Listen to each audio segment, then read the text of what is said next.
Look out, there's a kidnapper on the loose, and they're killing all the young men of a small town.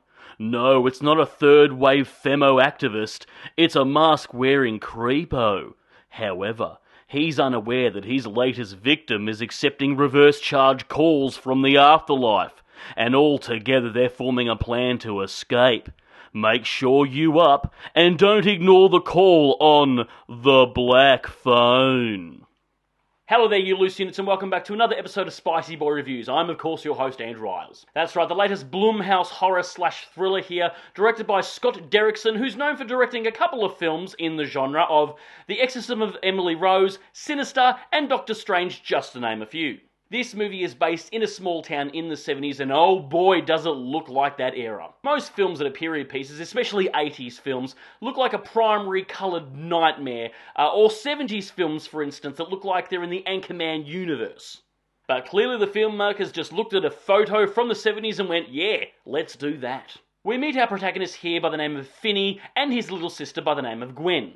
They live in an abusive household with an alcoholic father, so pretty much the stock standard of the time of the 70s. Finney is bullied at school because he's a caring, smart, empathetic kid, and his little sister has telekinetic dreams from the afterlife, which we find out she's inherited from her mother, which pisses her father right off, and he's having none of it. The two siblings here are very close, and it's lovely and sweet to see that relationship on screen. Getting through each day, living in their shitty situation with just each other to lean on. It's good to see not the cliche brother-sister relationship on screen where they're screaming at each other and constantly putting each other down. Young boys of the town start to go missing, and the newspaper has named this culprit who is kidnapping these little boys the Grabber, because he grabs young boys while wearing a white mask or having white face paint.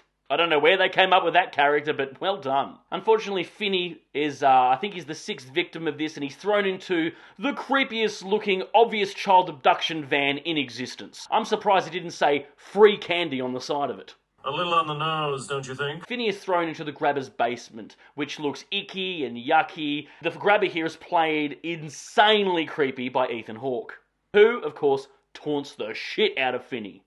If you've seen the trailers, you know that there's a disconnected black phone on the wall of the basement, where Finney gets collective calls from the ghosts of the Grabber's victims, with each of them helping Finney with clues and objects to try and help him escape. All the while, Gwen, his little sister, is doing her own little investigation here with her dreams in the afterlife. And I've got to say here, the actress Madeleine McGraw is an absolute badass in this movie. In fact, all the child actors are. They're really top-notch. They're great. Especially Mason Thames, who plays Finney here. He's awesome. And it is his movie. The film has a nice slow pace here, taking its time to establish the town that we're in and the characters that inhabit the town, which of course helps immensely with us caring for the characters and possibly seeing their motivations. And of course that helps at the end. We want to root for these characters, so some of them we want to see survive.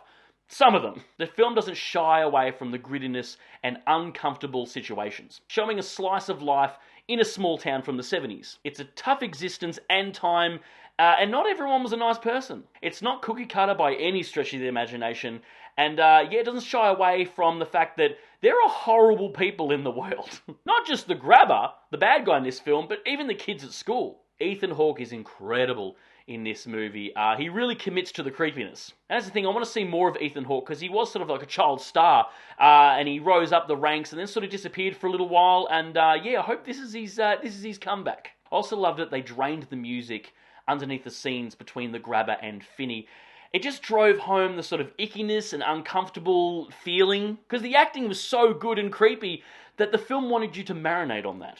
I praised the child actors before in this film because they're all really, really good, and they're actually acting like kids from another time, like from the 70s, because they're all arseholes, they're all swearing, they're all fucking horrible to each other. The film looks really grimy in a good way, driving home that either the Blumhouse films are all in a shared universe, or Blumhouse's studio only has one filter that they've paid for and has to use it with every movie. It is a great supernatural thriller. I loved it. The movie had me from start to finish, and there's a few jump scares here and there that pop up, not many, but a few, but none of them are fake outs, they all commit. At times it can be an anxiety-inducing, super tense film, and a few times you'll find that you are holding your breath sitting on the edge of your seat. If you like films like The Sixth Sense and the others, I think you'll really like this one.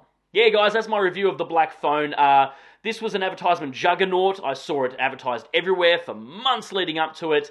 Not so much Firestarter with the same studio, and now I can see why, because they put all their eggs in this basket, and it's a really good horror/thriller. And yeah, Ethan Hawke, I don't know if he's going to be nominated for an Oscar for this. Probably not, because it's horror. But fucking hell, he should be. Anyway, guys, write down below if you've seen this movie, The Black Phone, if you liked it. And also, what's your favourite Ethan Hawke film? I looked at his IMDb. He's got a shitload. And of course, if you've made it this far into the episode, please give me a thumbs up, because your love and support just keeps me going. Because I just love movies, and I assume you do as well. And of course, don't forget to hit that subscribe icon, because we give out episodes weekly, and we'll see you back here next week for the next review. And until then, stay spooky, kids.